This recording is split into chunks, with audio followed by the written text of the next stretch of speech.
Hi guys, it's me, Mrs. Vogel here for another day of Ruby Holler. A very quick revisit of what we read yesterday. We read the chapter Shopping, which both Mr. and Mrs. Trepid went out and did their own shopping. Not actual shopping, but kind of like what we call window shopping, where we look and browse and hope that we can buy something, right? And both of them did, and Mrs. Trepid found this beautiful dress that she absolutely loved and said it would look perfect on an island. And then Mr. Trepid went into the car shop and he found this red convertible that he was absolutely in love with, and said he had a Porsche, so he was kind of not quite telling the truth, right? We read Dorkhead, which was Dallas kind of talking about how, you know, his birth date got messed up and he looked kind of silly in his passport pictures, so he kept using the word dorkhead. But really what it was about is he just kind of was saying that it didn't make sense that his birthday wasn't really his birthday.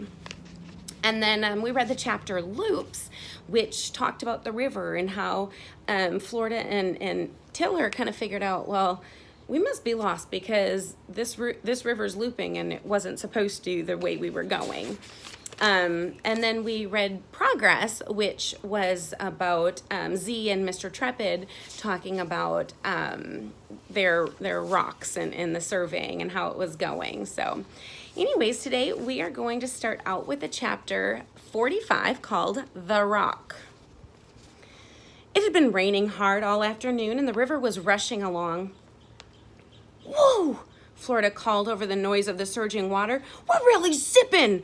We must be going downstream now!" The water splashed over the bow, soaking her legs. "We might be drenched and lost and heading for the worst rapids you ever saw, but at least we're going in the right direction. Don't you think, Tiller?" She swiveled to look at Tiller, whose face and poncho were soaked. "What's a little rain? What's a little water? What's a little lostness?" He dipped his paddle hard into the water. "Charge!" Florida yelled above the noise of the river. Ahead was a bend, and they aimed for the middle of it. The wind and rain whipped against her face, and she loved the feel of it, all of it.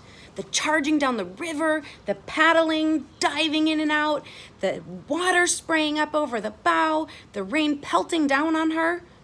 Around the bend they flew, and there, directly in front of them, was a huge boulder. "Tiller!" she called. "Rock! Turn!" The boat veered sharply to the right of the boulder and caught in a swirl of water, plunging them back toward the boulder. The boat smacked against it once, twice, hard, and the water swirled against the back of the boat, spinning it, and then, in one mighty surge, tipping it. When Florida surfaced, she was already far downstream of the boulder, sputtering and coughing. Looking behind her, she had a quick glimpse of her life jacket, bobbing way back there. And then she was under again. "This is it," she thought. "I'm gonna die." Then she resurfaced. She glimpsed Tiller upstream, trying to cling on to one end of the boat. "Grab onto something, anything," he yelled. "I can't swim." She saw the boat reel and smash hard against another rock. Just before she was pulled under again, she saw Tiller lose his grip and disappear beneath the boat. "How can water push so hard? Help me, Dallas, help me, help me." Chapter 46. Stones in the Holler. It was a glorious morning in the Holler. A cool front had come through during the night, and the air was fresh and clear with a mild breeze sifting through the tree tops, ruffling leaves. Z was ambling along, poking a stick at various stones. He bent down to gather 3 stones and pile them near a tree trunk. "There," he thought. "That looks about right." Earlier, he'd collected flat stones from the creek and piled them carefully near a birch grove. With a piece of charred wood he'd brought with him, he made mysterious-looking squiggles at the top of the stone. Perfect. He pulled out a fresh piece of paper and started a new map. The cabin was in the center. He marked the 2 new piles he'd made, and then he walked around the cabin about 20 feet out from it, marking large stones that had already been there, and new piles of stones that he'd gathered. Next, he walked up the opposite hill and looked around. He spotted a faint path winding past a clump of violets and scurrying beyond a funny-looking bush. He followed the path in and out of the trees until it seemed to end beneath an overhanging willow. Near the base of the willow was a smooth gray stone, half covered with leaves. He bent down and lifted the stone, discovering freshly turned earth beneath it. He dug only a few inches before hitting something metal and hard. Z scraped the dirt from the top of the metal box.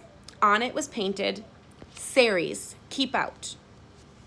The latch was locked. Z stuffed Ceres' box in a sack and set off in search of a tiller box. Chapter 47, Running. Dallas and Sari had reached a summit and could see a narrow path spiraling steeply downward toward a stream. "Water!" Dallas shouted. "Real water! We may be completely lost, but at least there's water!" Dallas picked up a stick from the path and tapped it in front of him. "Hey, Siri," he called behind him. "I'll meet you down further." And with that, he took off running. He sailed down the path, dodging Rube's whooping and laughing. As he rounded a bend, a small furry animal leapt out in front of him. It looked like a rat. Dallas jumped over it, skidded, and landed hard on his back. Something crumbled inside of him. Florida's in trouble, he thought.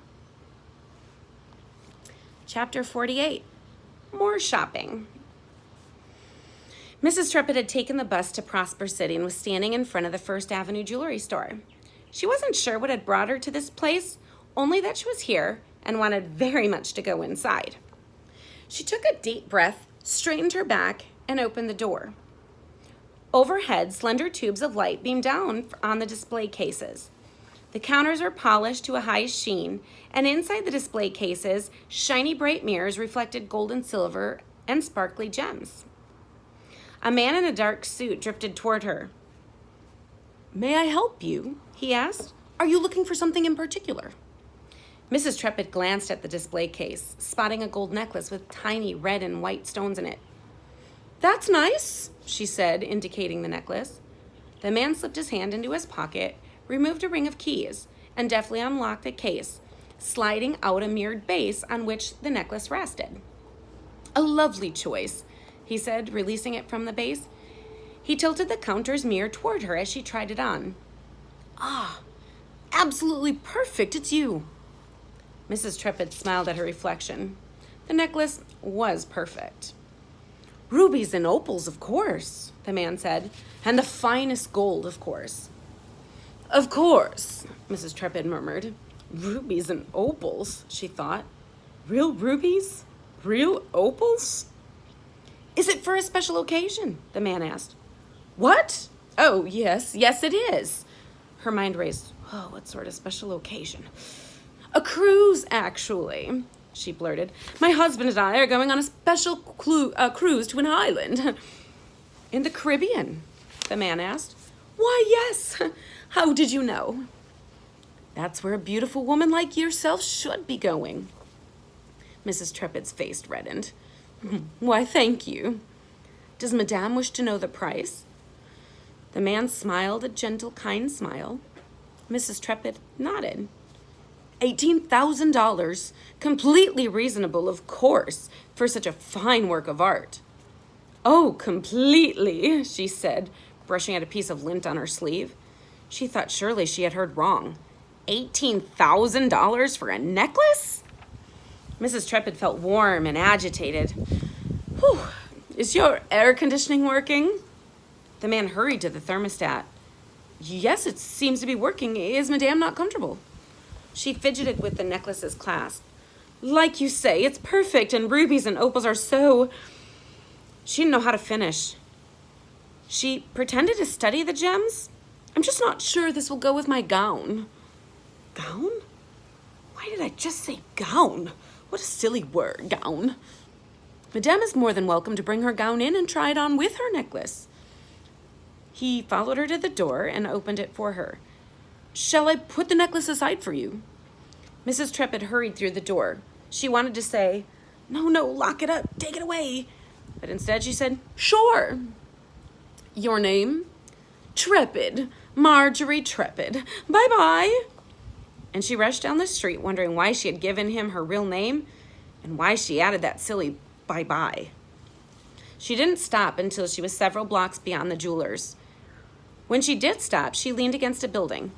$18,000? She could hardly imagine that kind of money. Where did people make that kind of money? That they could just throw it away on $18,000 necklaces?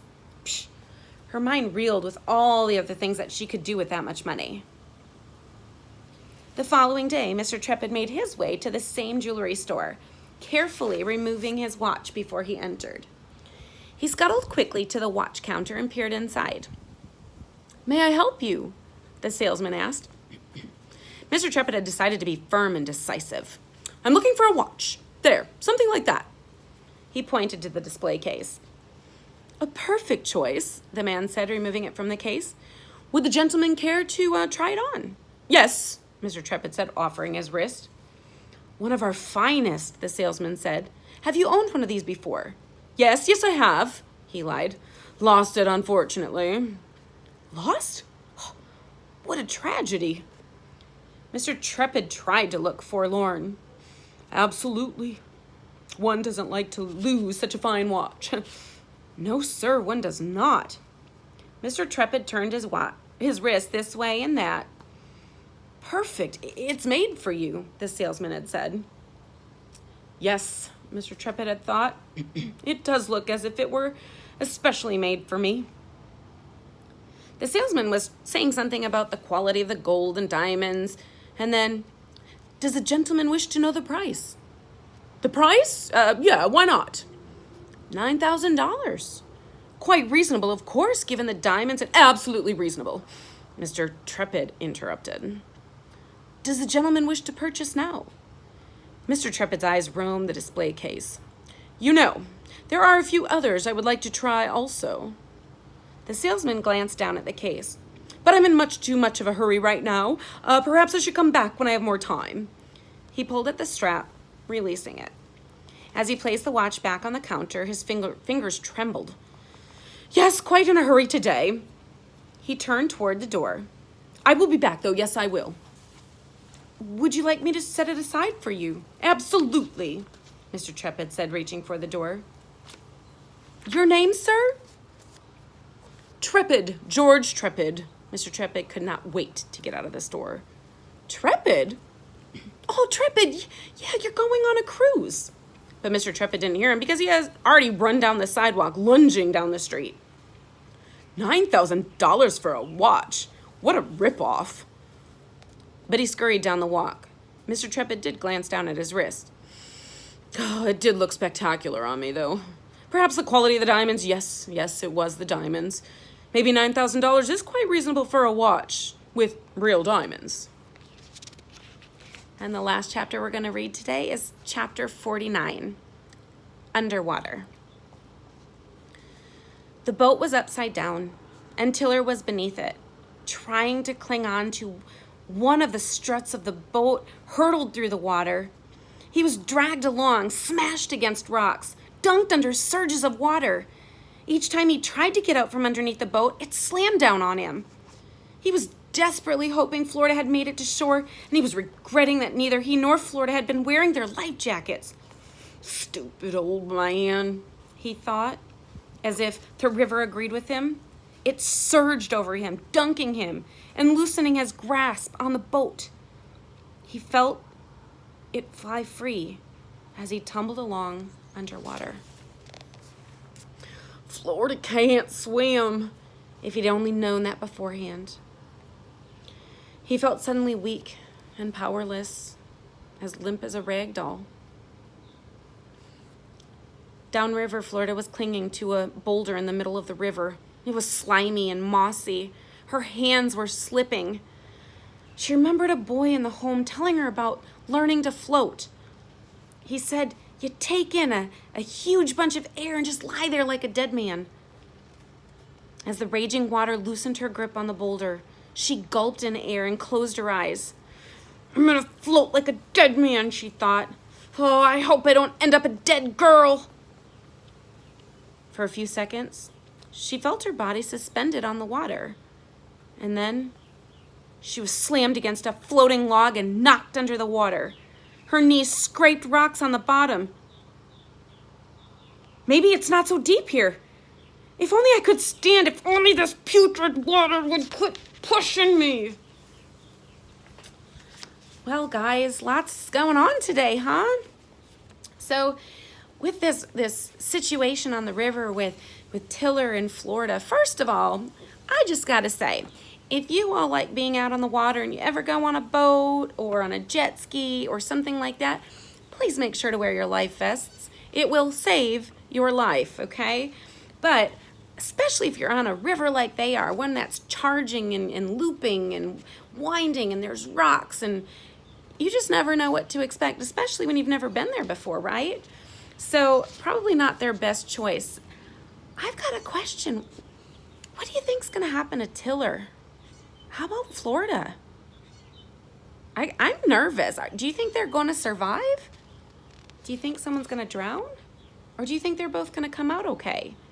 We like to assume they're gonna come out okay, right? Because it's our characters in our story, but it's kind of scary right now. We read Stones in a Holler, so we've got Z. Why do you think he's going against Mr. Trepid? Why do you think he's supposedly, looks like he's trying to help the people that live in the Holler, Tiller and Sari? Why do you think he's trying to help them? Anything in the story helping you decide or make that prediction? I don't know. It seems kind of odd, doesn't it?